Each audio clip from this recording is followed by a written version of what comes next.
dood. Is dit omdat hulle oud is? Ja, partykeer dat hulle oud is en ook partykeer die wortels gaan dood onder die grond. So dan die hele boom gaan doodgaan. Die stam, die blare op die boom en ook self tog die vrugte.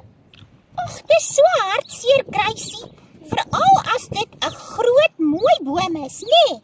Ja, Babbel, dit is baie hartseer. Maar kyk al hierdie bome, hulle is mooi gesond.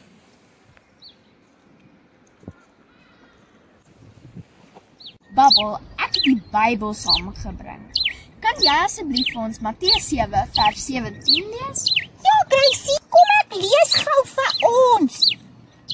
Elke goeie boom dra tog goeie vrugte, maar 'n slegte boom dra slegte vrugte. 'n Goeie boom kan tog nie slegte vrugte dra nie, en 'n slegte boom nie goeie vrugte nie. Elke boom wat nie goeie vrugte dra nie, word uitgekap en in die vuur gegooi. Sjoe, Grace, ek wil 'n goeie boom wees, jong. Ja, ek wil ook 'n goeie boom. Waar kan ons meer van dit leer, Gracie? By Jacobsburg. Wanneer? Sondag? Ek gaan saam. Ja, dit is beter.